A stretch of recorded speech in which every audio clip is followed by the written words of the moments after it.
एक बार गंगा स्नान करने कुछ लोग आए।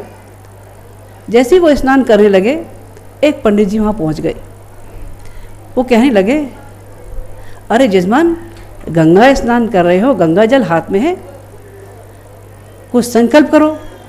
उन्होंने अपने मंत्र बोलना शुरू किए और वो जजमान जो थे सोचने लगे, भाई मैंने तो कहा भी नहीं और इन्होंने संकल्प बनाने शुरू कर दिए। खैर कोई बात नहीं, पंडित जी थे, चुपचाप देखते रहे, सुनते रहे। बाद में पंडित जी ने अपने जब मंत्र बोल लिए, उसके बाद बोले, जजमान अब संकल्प पूरा हुआ, अब दक्षिणा। अब जजमान जी भी तेज थे, वो कहने लगे, पंडित जी आपने संकल्प तो कराया, लेकिन जब तक प्रसाद न मिले तब तक कैसे बात बने। पंडित जी ये सोचने लगे, अगर प्रसाद लेने में कहीं जाता हूँ तो कहीं ऐसा ना हो ये जजमान भाग जाए।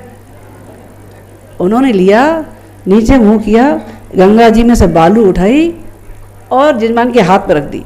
क्या बोले, गंगा जी की बालू का मिश्री करके मानो। ये गंगा जी की बालू है, इसको मिश्री मान ले बेटा। अब जजमान जी भी तेज थे, उन्होंने झट से निगाह नीचे की, उन्होंने देखा उनके पैर के पास एक मेंढकी घूम रही थी। फट से लपके उठाई और पंडित जी के हाथ पे रख दी।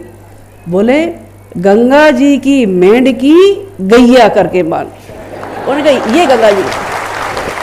अगर पात्रता न हो तो गुरु और शिष्य दोनों ऐसे ही उपहास के पात्र बन जाते हैं। अगर सामर्थ्य न हो, पात्रता न हो, पात्रता हासिल करने के लिए गुरुदेव ने 3 चरण बताए। किसी भी साधना पथ पर अगर अपने आप को आगे बढ़ाना है, अनुदान पाने हैं, तो उसके 3 चरण है। एक का नाम है उपासना। उपासना पास बैठने को कह देते हैं, लेकिन पास बैठने से हमारे इष्ट, हमारे आराध्य के गुण अगर हमारे अंदर ना आ सके तो बेकार है। अग्नि के पास बैठने से गर्मी खुद ही मिलने लग जाती है, बर्फ़ के पास बैठने से ठंडक खुद ही मिलने जाती है, और चंदन के पास बैठ के सुगंधी खुद ही मिलने लग जाती है, और मेहंदी पीसने वाले के रंग अपने आप लाल होना शुरू हो जाते हैं। अगर इष्ट के गुणों को अपने अंदर धारण नहीं किया तो, पर ये बिना समर्पण के हो नहीं सकता।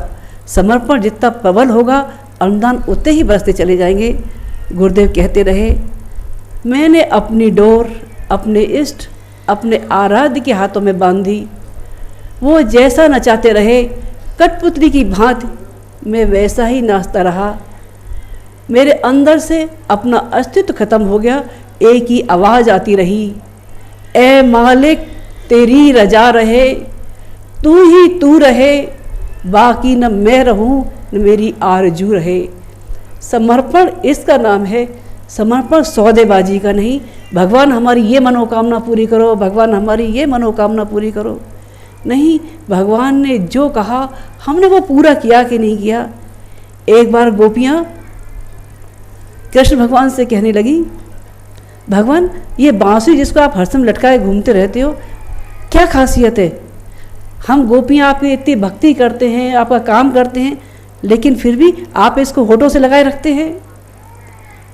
कृष्ण भगवान कुछ कहे उसके पहले बांसुरी कहने लगी, अरे गोपियों तुम क्यों परेशान होती हो?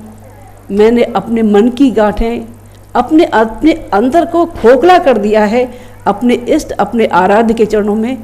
इसमें वो ही स्वर बजे हैं जो मेरे इष्ट ने चाहे हैं। अगर तुम भी इतना समर्पण कर सके हो कि अपना अंतरंग खाली कर सके हो, तो उसके अनुदान बरसते हुए चले जाएंगे। उपासना इसी का नाम है। अगला चरण गुरुदेव बताते रहे साधना का। साधना किसका नाम है? साधना अपने आप को हर पल साधने का नाम साधना है। अपनी आदतें, अपनी मान्यताएं, अपनी इच्छाओं, इस सब को ऊंचा कर दे के नाम साधना है। आज सब जगह प्रदूषण का दौर है। खाने में प्रदूषण, पानी में प्रदूषण, वायु में प्रदूषण, जमीन पे प्रदूषण, आकाश में प्रदूषण, हमारे मन विचारों में प्रदूषण। इतना प्रदूषण भरा है, वो ईश्वरीय सत्ता कैसे आए? दिवाली की सफाई होती है तब सारे घर भर में सजावट करते हैं, सफाई करते हैं, केवल ये सोचते हैं इस सफाई में देवी लक्ष्मी हमारे घर में आने वाली है।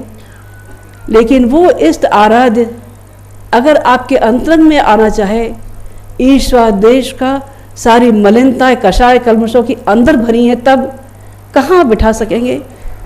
माता जी कहती रही, कोठरी मन की सदा रख साफ बंदे, कौन जाने कब स्वयं प्रभु आन बैठे। तुम बुलाते हो उसे यदि भावना से, कौन जाने कब निमंत्रण मान बैठे। अगर वो निमंत्रण मान ही बैठे हैं, अगर आने को तैयार है, तो क्या मलिनताओं से भरे अंतःकरण में बिठा सकेंगे? बिठा नहीं सकेंगे। अपने अंतरण को निर्मल कराने का नाम साधना है। अगला चरण गुरुदेव बताते रहे आराधना का। अपने समय, श्रम, प्रतिभा, इस सबको लोक मंगल के लिए नियोजित कर देने का नाम आराधना है। जिस समाज में हम जीते हैं, जिन्होंने हमें जन्म दिया है, जिस माटी में खेले हैं, कपड़े बुनने वाले ने हमको कपड़ा दिया, किसान ने हल जोत के हमको अन्न दिया, बाकी लोगों ने हमको जीने का साधन दिया, गुरु ने मार्गदर्शन दिया, राह चलनी बताई। इनकी अनुदानों से उऋण न हो सके तो आराधना की बात बनती रही। नदी के किनारे एक नारियल का पेड़ था, खूब सारे नारियल थे। वो अपने आप में यह पसंद रहता था, इतने सारे नारियल मेरे पास, सिर अहंकार से ऊंचा उठा हुआ नारियल एकदम पेड़ सीधा खड़ा रहता था। उसी नदी के किनारे एक पत्थर था, वो लुढ़कता पुढ़कता जा रहा था। नदी में जाके एक जगह स्थिर हो गया। नारियल ऊपर से कहने लगा, अरे पत्थर, क्या तुझे शर्म नहीं आती? तेरे अंदर इतना भी स्वाभिमान नहीं कि तू माटी में पड़ा है, लोगों के पैर के नीचे रौंदा जा रहा है, लोग ठोकर मारते हैं, नहाते हैं, फिर भी तू यहाँ पड़ा है? अरे चल हट, दूर चला जा, अपना स्वाभिमान जीवंत रख। पत्थर कहने लगा, मैं बिना पढ़ा हूँ तो क्या, मैं अयोग्य हूँ तो क्या, लेकिन मेरी भावनाएं लोक मंगल के लिए भी कुछ करने की है। मैं और कुछ नहीं कर सकता, तो मैं उन लोगों की राह में कांटे तो न बिछाऊं, उन लोगों की राह में फूल तो न बिछा सकूं, तो मैं कम से कम इनके पैरों का आधार तो बन जाऊं। वो पत्थर लुढ़कता लुढ़कता नदी में चला गया। लहरें अपना काम करती रही, आके टकराती रही।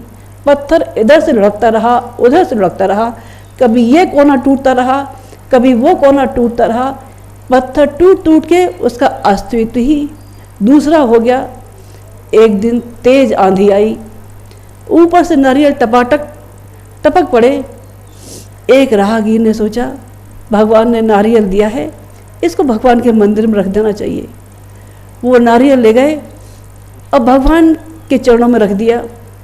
जब वो नारियल भगवान के चरणों में रखा और नारियल ने जब सिर उठा के ऊपर देखा, तो पूजा वेदी पर वही पत्थर विराजमान था, शालिग्राम बना, जिसको वो रोज कहता था कि क्या तुझे शर्म नहीं आती। आज वो पूजा के योग्य हो गया। जो लोग लोक मंगल के रास्ते पर चले हैं, जिन्होंने दूसरों के लिए कष्ट कठिनाइयाँ झेली हैं, वो पूजा के योग्य होते हुए चले गए हैं। गुरुदेव ने यही 3 चरण बताए। हमारे YouTube चैनल शांति कुंज वीडियो गायत्री परिवार को सब्सक्राइब करें एवं बेल आइकन जरूर दबाएं ताकि गायत्री परिवार की विभिन्न गतिविधियों की जानकारी आपको मिलती रहे।